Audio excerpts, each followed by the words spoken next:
안녕하세요. 저는 올해 42, 애 키우는 엄마입니다. 아이는 이제 중3이고요. 매번 다른 분들이 보내주신 사연만 듣다가 저도 이렇게 저희 이야기를 한번 해보고자 사연을 보내게 되었습니다. 저희 시어머니가 아직 70대 중반이신데 생각하는 게 20년 전에 돌아가신 저희 할머니보다도 더 조선시대 마인드를 가지고 계신 분이세요. 그것 때문에 10년이 넘는 세월을 영까지 끊고 지냈죠. 다른 것도 다른 거지만 무엇보다 장남을 최고로 여기시는 게 특히 그랬어요. 제가 장남 며느리였다면 좋았겠지만 안타깝게도 저희 남편은 둘째 아들이었어요. 자식이 둘이 있는데 누구 하나가 더 애틋해서 편애를 할 수는 있다고 생각은 합니다. 물론 두 자식 다 똑같이 사랑해주고 아껴주는 게 제일 좋겠지만 무슨 이유로든 간에 조금이라도 눈에 더 밟히는 자식이 있겠지요. 그리고 둘 중에 누구를 더 아끼건 그건 시어머니 마음이니까 제가 상관할 일은 아니라 생각했어요. 이미 시어머니가 장남만 챙기는 그런 사람이라는 건 제 눈으로 직접 봤기에 결혼 전부터 그 사실을 알고 있었습니다. 그때까지만 해도 그냥 옛날 마인드를 가지고 계신 분이시구나 싶었고 그 사실 자체가 저희 결혼 생활에 있어서 크게 문제될 거라 생각하지는 않았어요. 그냥 남편 마음이 좀 서운하고 시어머니가 아주버님네를 더 챙기는 만큼 내 배가 조금 아프겠구나 그렇게만 생각했었죠. 하지만 결혼하고 나니 몰랐던 사실을 하나 더 알게 되었죠. 시어머니만 장남을 챙겨야 하는 게 아니었어요. 온 가족이 집안 장남을 위해 희생하고 양보해야 한다는 생각을 가지고 계셨죠. 장남인 아주버님한테 떡 하나 주고 남편한테 떡 반 개 주고 그러겠거니 생각했는데 우리 시어머니는 그게 아니라 장남인 아주버님한테 떡 하나만 주는 게 아니라 남은 반 개까지 다 주시는 분이셨지요. 하지만 그게 끝이 아니라 한 개도 아니고 반 개를 주는 게 손이 좀 작아 보이지 않냐며 둘째인 남편한테 어떻게 저 반 개를 한 개로 만들어 오라 시킨 다음에 온전한 한 개를 만들어서 장남인 아주버님한테 가져다 주는 편애를 하셨습니다. 말인즉슨 동생인 남편 또한 장남인 아주버님의 뒷바라지를 해야 하는 사람 중 하나였다는 거죠. 그런데 결혼하고 나니까 이젠 며느리인 저까지 아주버님을 챙겨야 한다는 시기였습니다. 아무리 시어머니가 편애를 하고 장남만 챙기는 그런 분인 거 알고 결혼했다고 한들 저까지 아주버님을 위해 양보하고 희생까지 하고 싶지는 않았어요.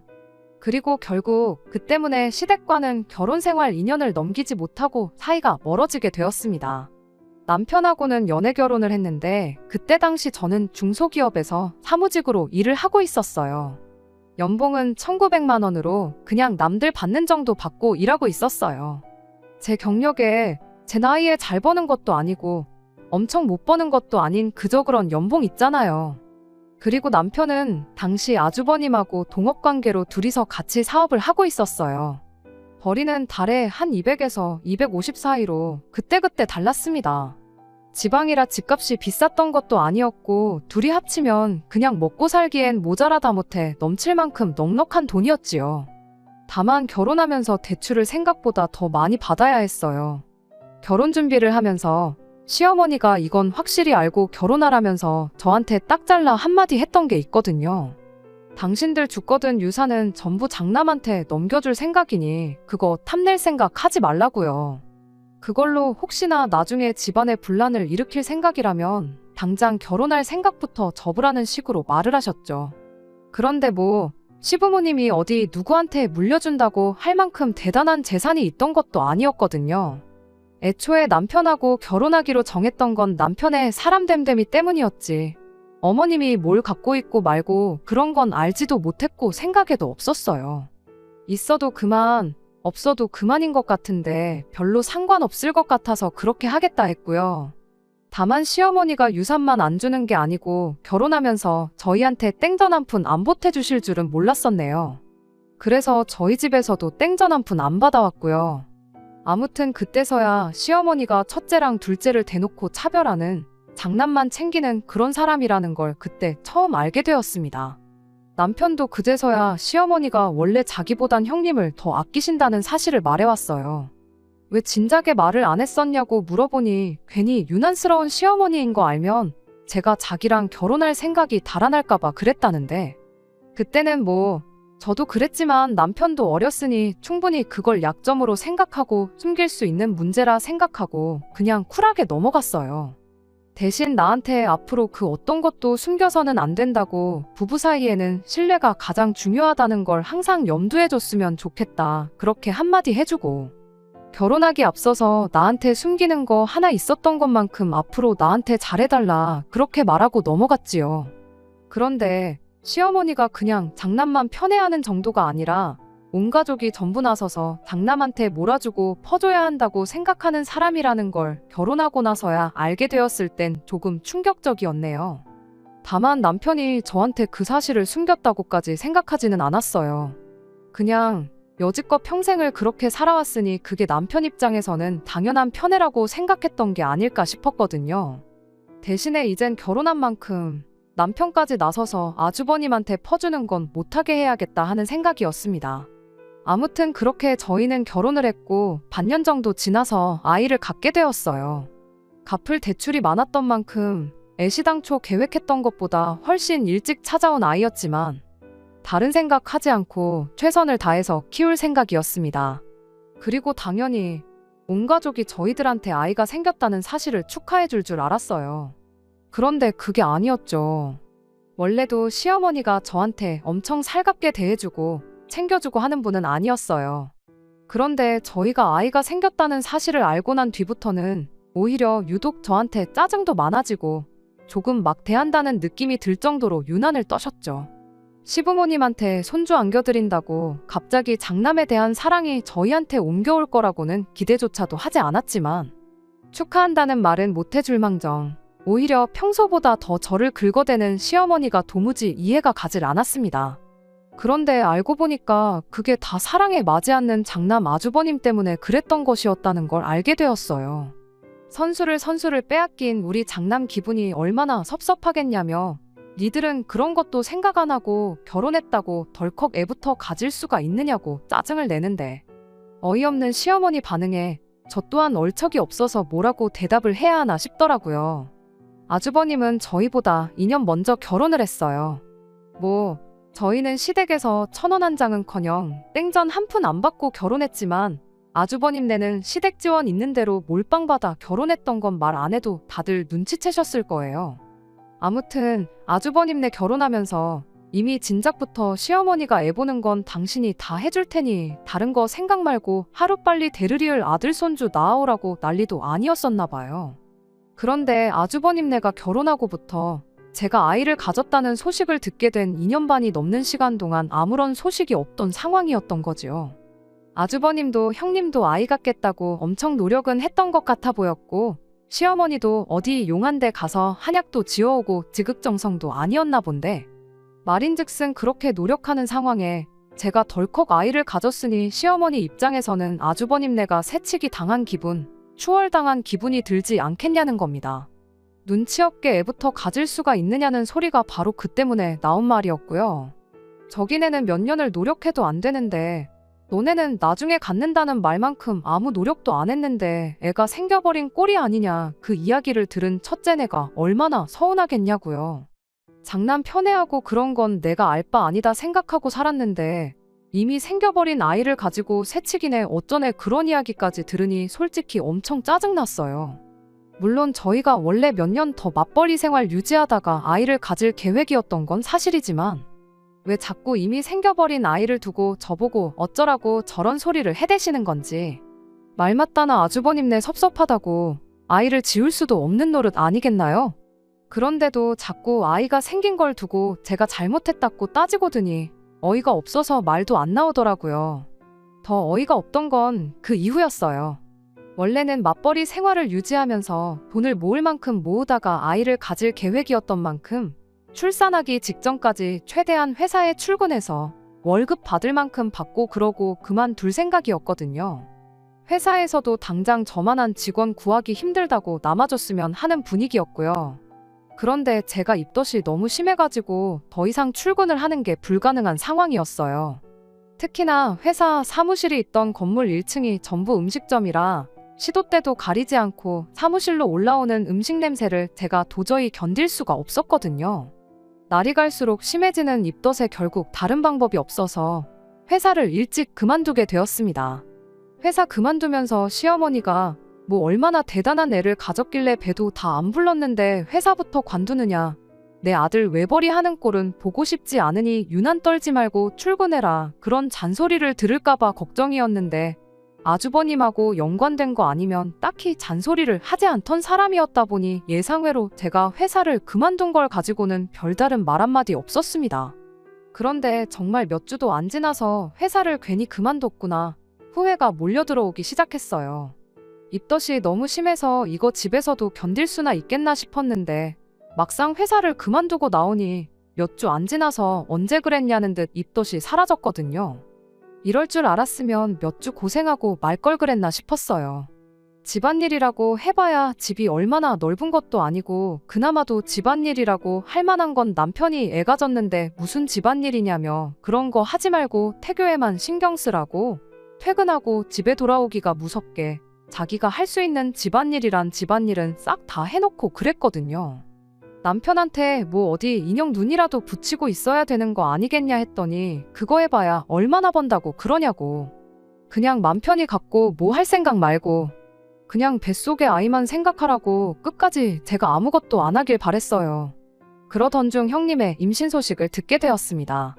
끝내 그 집에도 아이가 생기게 되었던 거예요. 당연한 이야기겠지만 제가 임신했을 때랑은 다르게 아주 집안에 경사가 났다고 난리가 아니었습니다. 당장에 시어머니는 근처 살고 계시는 친지분들 전부 다 불러내서 집안 잔치를 열었어요. 그때 저도 불려가서 음식 준비하는 걸 도와야 했어요. 음식하는 거 도와주러 왔다고 친척분들 사이를 삐집고 들어가니 거기 계신 분들이 저 인간은 배가 저렇게 부른 며느리를 일을 시키려고 그러냐고 하면서 그냥 가만히 있으라 하고 저를 많이 배려해 주셨어요. 물론 아무것도 안 한 건 아니고 이것저것 보조를 해주고 그랬죠. 귀한 장손을 낳아줄 형님은 손 하나 까딱 안 하고 가만히 있었고요. 남편하고 아주버님은 일 마치고 퇴근하고 나서야 시댁에 도착했는데 남편이 제가 일하고 있는 걸 보고는 너가 왜 일을 하고 있냐며 아주 노발대발 난리도 아니었습니다.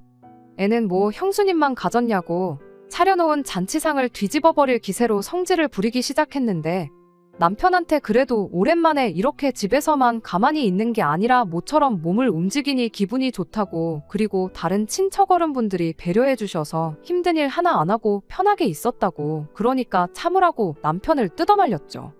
물론 말은 그렇게 했지만 시어머니가 장남차남 차별만 하는 게 아니고 그 차별이 며느리한테도 똑같이 해당한다는 사실은 그렇게 달갑지가 않았습니다. 잔뜩 열이 받아 있던 남편을 뜯어말렸는데도 불구하고 그날 잔치가 마무리가 되어갈 때쯤 결국 남편이 시어머니한테 평생 안 보고 살 테니 그렇게 아시라고 폭발해버리는 사건이 일어나게 되었습니다. 자리가 마무리되어 있는 상황이었어요. 아무래도 형님 축하한다고 모인 자리였으니 시가 친척분들도 어느 정도 술이 얼큰하게 취해 있는 상황이었죠. 그러던 중 그날 음식할 때 저보고 임신한 사람이 무슨 일을 하냐며 저를 배려해 주셨던 시가친 척어른분들이 마지막에 가서 시어머니한테 저를 대신에 한마디 해주셨어요. 똑같은 며느리인데 왜 쟤는 일을 안 시키고 얘만 일을 시키냐. 뭐 이런 식으로 말이죠. 시어머니는 시어머니 나름의 이유가 있었죠. 첫째 때문에 이렇게 자리를 만든 건데 주인공이나 마찬가지인 애한테 어떻게 일을 시키겠냐고 둘러대기 시작했어요. 말은 둘 다 똑같은 며느리라고 하고 있지만 실상은 저랑 형님을 두고도 대놓고 차별을 하셨었죠. 하지만 시어른분들이 속속들이 그런 사정을 알고 있는 건 아니다 보니 시어머니의 변명에 어느 정도 납득하고는 분위기였습니다. 저도 괜히 사실은 차별하잖아요 해서 이를 키울 필요까지는 없겠다 싶어서 가만히 있었어요. 그런데 평소에도 시어머니랑 사이가 조금 안 좋은 작은어머님이 어머님더러 둘 다 똑같은 며느리면 둘 다 똑같이 일을 안 시켰어야 하는 거 아니냐고 말꼬리를 잡고 늘어지기 시작했습니다. 애초에 저희 시댁이 장남을 최고로 여기는 집안 분위기가 있어요. 그래서 시어머니가 아주버님만 아꼈던 거고요. 거기에 시아버지 또한 집안의 첫째이자 장남이었습니다. 그렇다 보니 시고모님들이며 작은어머니들이 시어머니한테 조금 안 좋은 감정을 가지고 있었나 봐요. 그런데 점점 저한테 일을 시켰던 걸 이유로 언성이 높아지고 있는 그 장면을 때마침 시아버지가 목격해버린 겁니다. 아버님은 또 어머님이라면 꿈뻑 죽는 분이셔서 대번에 좋은 날에 이게 무슨 소란이냐고 니들은 위아래도 없냐며 언성을 높이기 시작했죠. 상황이 어쨌든 간에 좋은 일로 모인 자리인데 분위기가 갑자기 이상해지고 그 상황의 중심에 제가 있다는 게 굉장히 불편했습니다. 그렇다 보니 제가 아무 말도 하지 않을 수가 없었어요. 그래서 남편한테 설명했던 것처럼 똑같이 한마디 했죠. 안 그래도 회사 그만두고 나서 집에서 가만히 있느라 몸이 찌뿌둥해서 혼났는데 오랜만에 몸도 움직이고 그래서 좋았다고 마음 써주셔서 감사하고 저는 괜찮으니 괜히 저 때문에 싸우지 마시라 한마디 했어요. 시어머니한테도 단번에 집안 행사 있으면 저만 시킬 게 아니고 형님도 같이 시키신다고 하셨잖아요 하고 최대한 둥글게 상황을 해결하려고 애를 썼는데 시어머니가 그런 저한테 대고 한다는 소리가 참 어이가 없었습니다. 집에서 아무것도 안 하는 게 그렇게 심심하냐고 그런 줄은 꿈에도 생각 못했다고. 그럼 그럴 게 아니고 당장 내일부터 첫째네 가서 우리 첫째 임신수발 좀 들어주라는 소리를 하는 거 아니겠나요? 다들 제가 어떻게 분위기를 좋게 만들어 보려고 노력하는 걸 눈치채고 있던 상황이었는데 시어머니의 그 발언을 듣자마자 저 인간은 참 구제불능이란 듯이 한숨을 푹 내쉬더라고요. 저도 제 나름대로 애써 좋게 넘어가려고 노력하고 있는데 시어머니가 저렇게 나오니 기분이 엄청 상했습니다. 아무리 상황을 좋게 넘긴다고 한들 거기서 알겠다고 대답하면 진짜로 당장 다음 날부터 형님 임신수발을 들어야 할 것 같아서 한마디 대들었지요. 그건 좀 아닌 것 같다고. 저도 똑같이 임신했고 남편 말고 그 누구 하나 저를 도와준 사람이 없는데 왜 내가 형님 임신수발을 들어야 하냐고요. 그랬더니 시어머니가 한다는 소리가 네가 방금 네 입으로 집에서 심심하다고 그러지 않았느냐고. 니도 임신 초기에 힘들어 죽겠다고 다니던 회사 그만뒀던 거 아니냐. 그걸 누구보다 잘하는 애가 마음 씀씀이가 그래서 어떡하냐 하면서 할 게 없다고 징징댈 게 아니고 그냥 시키는 대로 당장 내일부터 아주버님 댁으로 출근을 하라는 겁니다.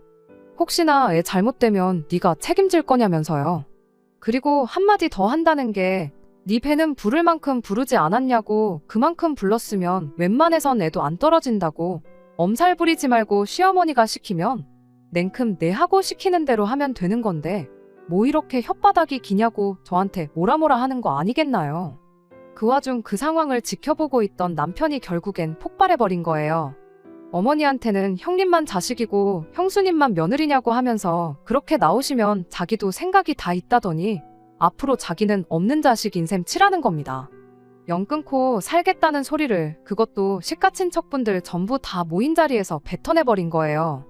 시어머니는 대번에 자식 새끼 키워봐야 아무 소용없다며 난리법석을 떠셨고 시아버지 또한 너는 가족들 다 있는 데서 쪽팔린 줄도 모르냐고 남편한테 호통을 치셨죠. 두 분은 끝까지 저한테 실수했다는 이야기 한마디 하지 않고 부모 말에 거역하는 자식 새끼는 당신들도 필요 없다며 영 끊고 지내면 누가 아쉬운지 한번 보자고 오히려 목소리를 더 높이셨습니다.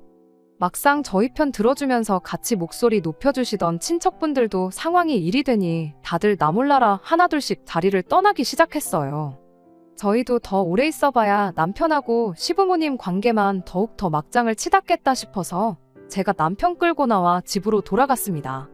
그리고 그날 이후로 며칠이 지나도 남편이 정말 시댁에 연락 한 통 안 하고 오는 전화도 다 무시하고 그랬어요.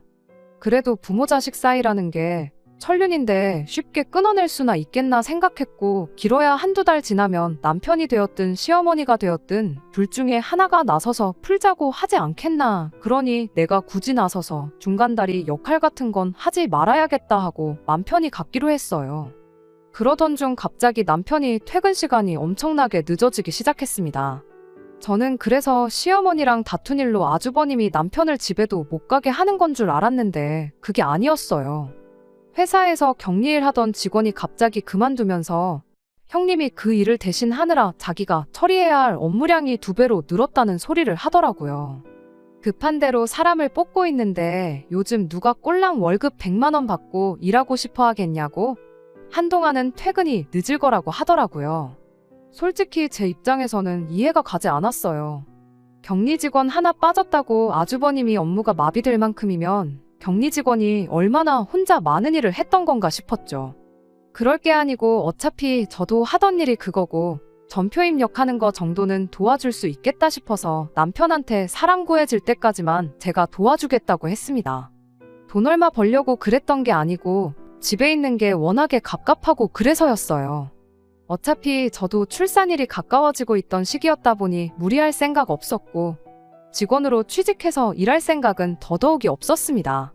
집에서 집안일하고 가만히 있는 것보다 당신이 일찍 퇴근해서 집안일도 도와주고 같이 있는 게 더 좋고 편해서 그런다고 했더니 그럼 그냥 간단하게 컴퓨터로 하는 일 정도만 도와주는 걸로 이야기하고 그렇게 다음날 남편하고 같이 출근을 했어요.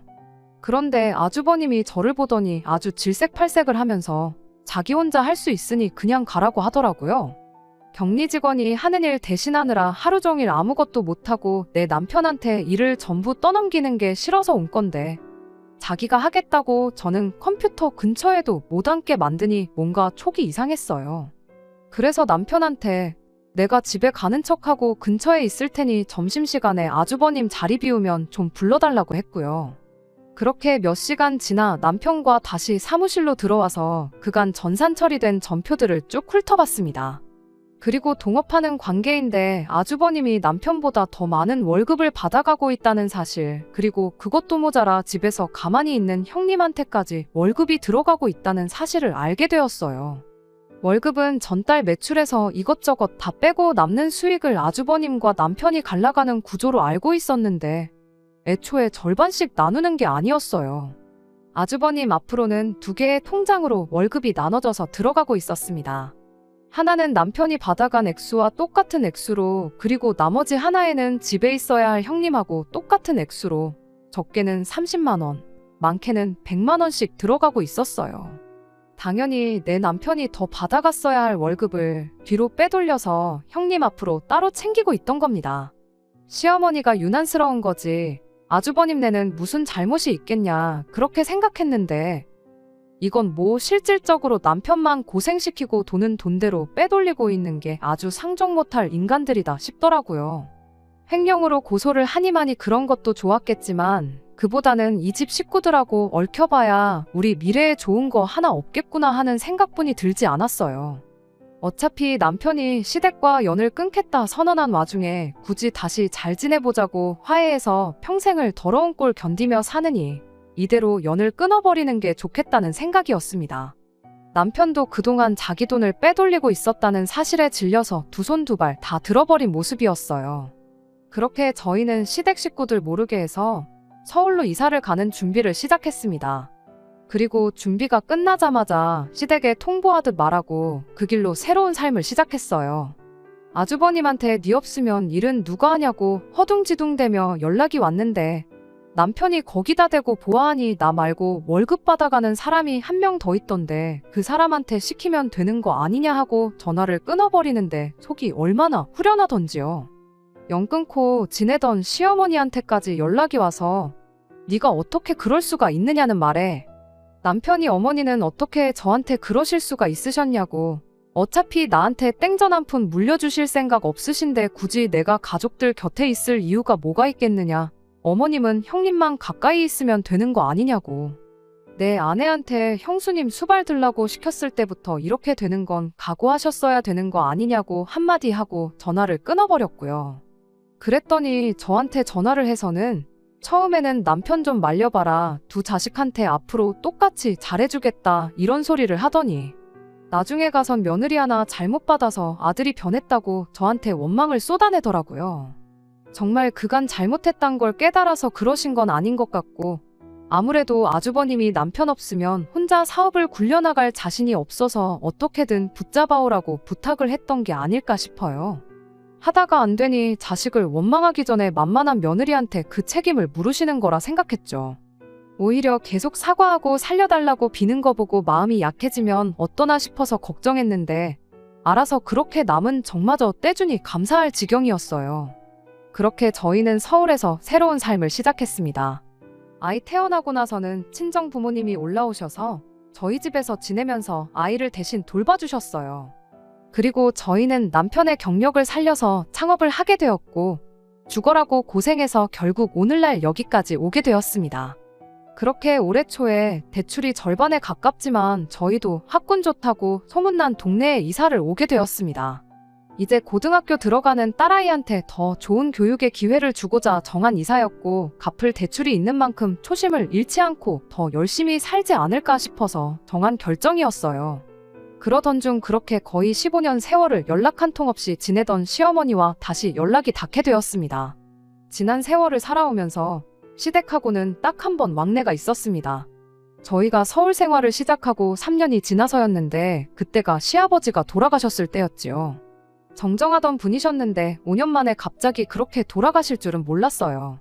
시댁을 떠나오면서 저희 연락처를 알려준 적이 없었고 시댁에서도 저희를 장례식에 부를 생각이 없었는데 어떻게 남편의 고향 친구들이 나서서 남편을 수소문해 아버님의 소식을 전해줬던 겁니다.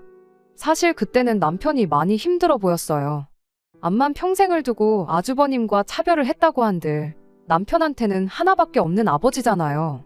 차별받는 순간에나마 남편한테는 분명히 아버님과의 좋은 추억이 있을 텐데 그런데 그렇게 건강이 나빠지시고 돌아가시기 직전까지도 남편은 그런 상황을 하나도 모르고 지냈다는 게 자식으로서 정말 몹쓸 짓을 했다고 여기고 살았습니다. 시어머니도 아주버님네도 장례식에 찾아온 저희를 보고는 니들이 여기가 어디라고 찾아왔냐고 아주 난리도 아니었어요. 그날 친척분에게 그간의 일을 간략하게 들었는데 남편이 그렇게 떠나고 나서 아주버님 사업이 휘청이기 시작했다는 겁니다.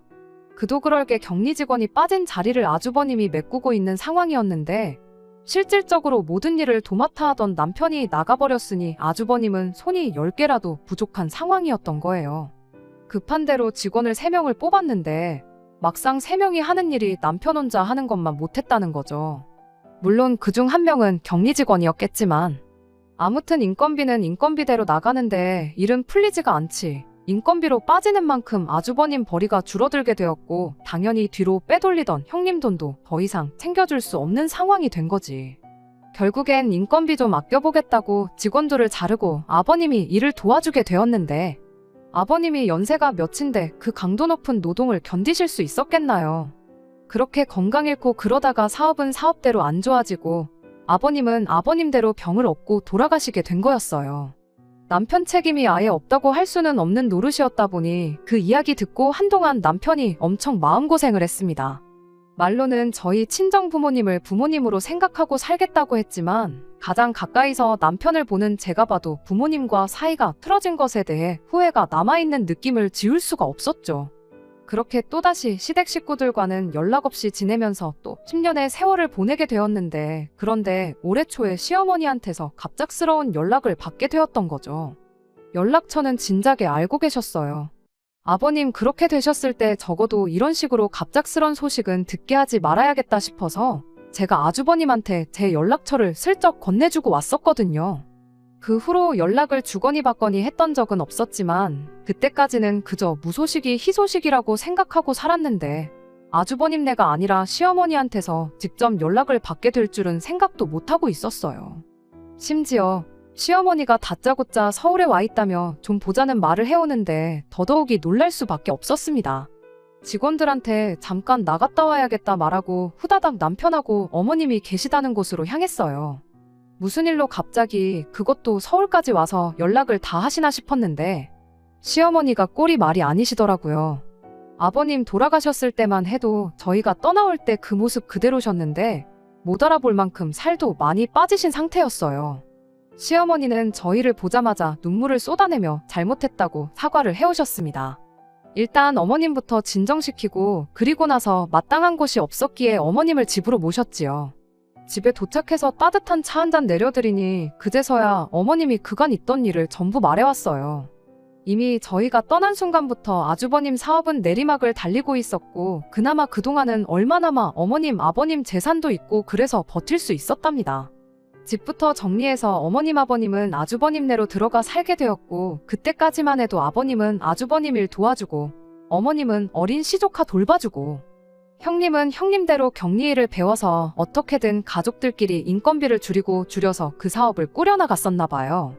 그러던 중 아주버님네 둘째 아이가 태어나게 되었고 어떻게든 가족들이 똘똘 뭉쳐 버티고 버텨왔다는데 아버님이 병원 신세를 지면서 직원은 직원대로 또 구해야 했고 상황이 도무지 나아지지가 않았다고 합니다. 아직도 얼마나마 그 사업 유지하면서 먹고 살고는 있지만 남편이랑 같이 할 때만큼 벌이가 돌아왔던 적이 단 한 달도 없었다고 해요.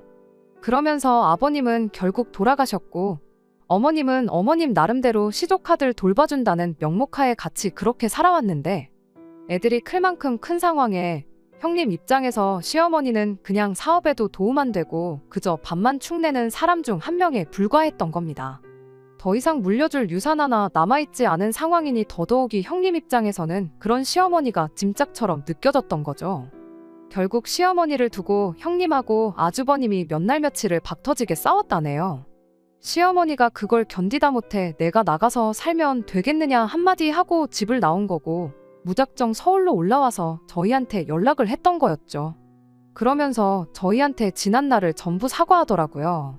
당신이 두 자식을 두고 똑같이 사랑을 주고 키웠더라면 이렇게 집안꼴이 박살날 일도 없었을 테고 너희한테 이렇게 자존심 굽혀가며 찾아올 일도 없었겠지 않느냐고요. 이제 와서 후회한들 아무 소용없는 거 알지만 사람 하나 살려주는 셈 치고 당신 좀 어떻게 해줄 수 없냐시는데 한마디로 이제 아주버님 내서 있기는 글렀으니 당신 좀 모셔달라고 하는 소리나 마찬가지였어요. 아이가 크는 동안 친정부모님이 저희 집에서 같이 지내셨는데 저희도 아이가 어느 정도 크고 나서는 친정부모님이 고향집으로 다시 내려가신 상황이었거든요. 방 하나가 그대로 비어있는 상황이었다 보니 솔직히 모신다면 못 모실 것도 없었어요. 세월이 지난 만큼 그때의 감정이 옅어진 건지 저 또한 그때 그렇게 미웠던 시어머니가 저렇게까지 나오니 마음이 약해지더라고요. 그렇게 꼬장꼬장한 분이셨는데 살도 많이 빠지고 약해진 모습을 보니 마음이 더 그랬고요. 애야 어느 정도 컸으니 애를 돌봐주실 필요까진 없지만 청소도 빨래도 다 해주고 니네 둘이 뭐라던 쥐 죽은 듯이 조용히 살겠다시며 어떻게든 눈비 피하고 지낼 방 한 칸만 비워주면 안 되겠냐고까지 하시는데 하지만 끝내 저는 결정을 내리지 못했습니다. 이게 친정어머니가 그러시는 상황이었다면 제가 이렇게 하자 저렇게 하자 말이라도 꺼냈겠지만 시어머니시잖아요. 그만큼 남편이 결정을 내렸으면 싶었어요. 일단 어머님이 하루 지내실 수 있게 방을 마련해드리고 자세한 건 남편과 상의를 하기로 했어요. 남편 또한 쉽사리 결정을 내리지 못하고 하루 종일 똥 씹은 표정만 하고 있었습니다. 아무래도 아버님 때의 일을 생각하면 남편 마음은 시댁과 다시 연락을 하고 지내고 싶어하는 것 같아 보였어요.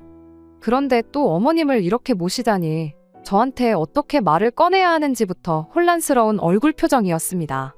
그래서 남편한테는 그냥 우리가 모시고 살자는 말 대신 당신이 무슨 결정을 내리던 나는 당신 뜻을 따르겠다고만 한마디 건네줬죠. 그 순간 남편이 두 눈에 눈물을 쏟으며 고맙다고 당신하고 결혼한 게 정말 다행이라며 지금껏 그래왔지만 앞으로도 저랑 우리 딸아이를 위해 더 열심히 살겠다고 다짐을 하더라고요. 시어머니가 그걸 밖에서 듣고 계셨는지 방문을 열고 들어와서 저희랑 같이 대성통곡을 하면서 그동안 미안했다고 진짜 효자를 몰라보고 당신이 애먼 자식한테만 사랑을 줬다며 아주 그날 저녁은 눈물바다를 이루었어요. 그냥 우리 딸아이만 영문도 모른 채 그동안 없다 생각하고 지냈던 친할머니를 얻게 되었죠. 그런데 그렇게 극적으로 화해하고 저희 가족의 일원이 된 시어머니는 저희 집에서 단 일주일을 지내지 못하고 다시 아주버님한테로 보내지게 되었습니다. 약속한 대로 시어머니가 집안일, 청소 빨래 같은 걸 안 해서 쫓아낸 건 아니에요. 학교 마치고 집에 돌아온 우리 딸아이한테 할머니 먹게 라면 좀 하나 끓여와 보라고 했던 것도 매번 가스불만 쓰시다가 인덕션을 쓰시려니 어떻게 하는지 몰라서 부탁하신 거라 그렇게 생각하고 넘어가려고 했었죠. 시어머니가 일주일 정도 계시다가 다시 아주버님 댁으로 내려가게 되었어요. 당신 옷가지며 그나마 남아있는 폐물이며 그런 거 가지고 오셔야겠다고 하면서요.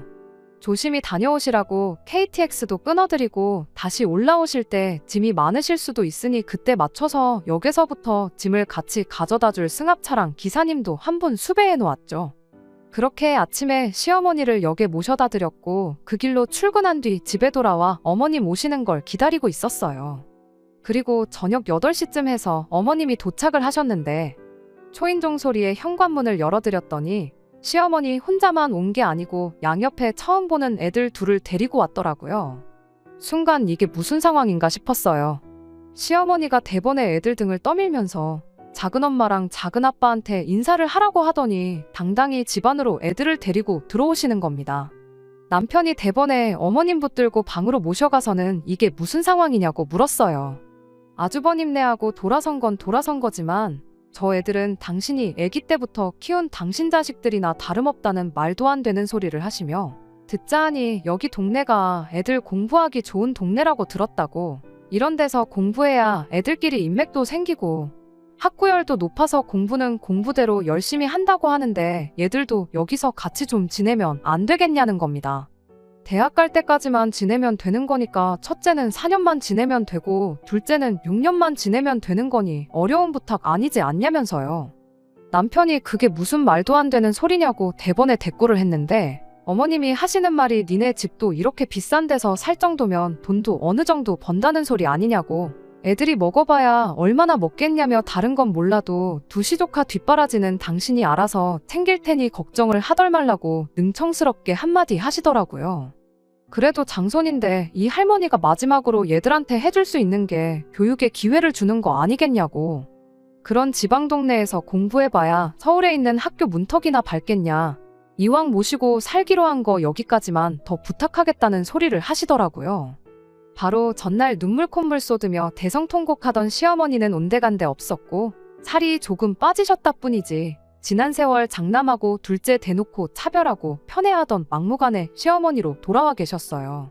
남편은 이럴 수는 없다며 그 길로 싸들고 온 짐이고 뭐고 전부 가져나가 자기 차에 싣고는 시조카들하고 어머님을 데리고 바로 시댁으로 출발했습니다. 당신이 거길 왜 다시 가냐고 버텼지만 시어머니가 남편임을 당해낼 수가 없었지요. 아무 잘못도 없는 애들한테는 그런 꼴 보여서 미안하지만 안 되는 건 안 되는 거다 단호하게 말해주고 그 길로 다시 시댁으로 향했습니다. 시어머니가 달리는 차 안에서 뛰어내리겠다 아주 난리도 아니었어요. 정작 실행에는 옮기지 못하셨지만 아무튼 그렇게 시댁에 도착하자마자 어머님 짐가방이며 뭐며 그 길로 아주버님 댁에 내려놓고는 어머님한테 끝까지 이렇게 자식을 배신하실 수가 있냐며 연락해도 안 받을 거고 찾아오셔도 보러 가지 않을 테니 이왕 지난 세월 연 끊고 지내던 거 평생 하지 말자 한마디 하고는 다시 차를 돌려 집으로 돌아왔습니다. 딸아이도 그렇고 저도 그렇고 이게 다 무슨 일인가 싶었죠. 며칠 지나서 왜 이런 일이 생긴 건지 알게 되었는데 애초에 시어머니가 집에서 쫓겨난 게 아니었고 살도 그냥 세월이 지나면서 자연스럽게 빠지셨던 거였어요. 남편한테 아버님 돌아가셨다는 소식을 전해줬다는 고향 친구가 아주버님하고도 어느 정도 친분이 있는 사이였거든요. 그리고 저희가 올 초에 이사했다는 소식을 그 친구가 알게 되었고 그 이야기를 결국엔 아주버님까지 알게 되었던 겁니다.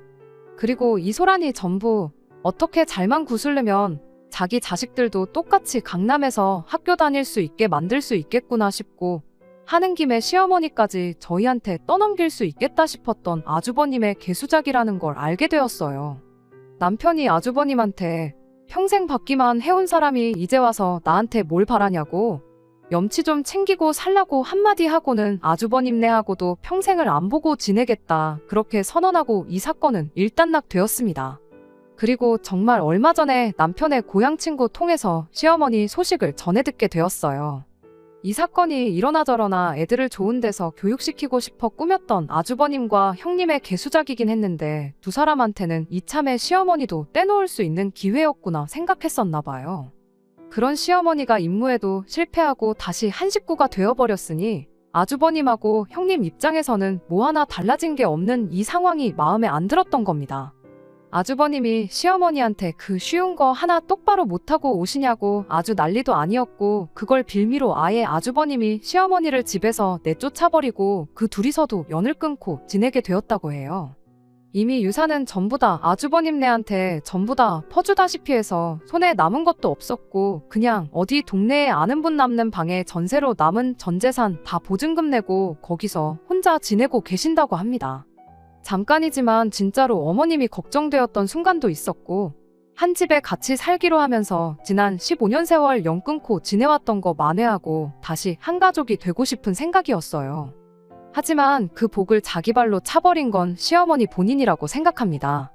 당신이 굴러들어온 복을 차버렸는데 신경이 쓰이긴 하지만 혼자 된 시어머니를 안쓰럽게 여기진 않으려고요. 믿는 도끼에 발등 찍히는 것도 이제 여기까지만 하려고 합니다. 끝까지 들어주셔서 감사합니다. 오늘의 사연은 여기까지입니다. 구독과 좋아요, 알람 설정 부탁드리고 더 좋은 사연으로 다시 찾아뵙겠습니다. 감사합니다.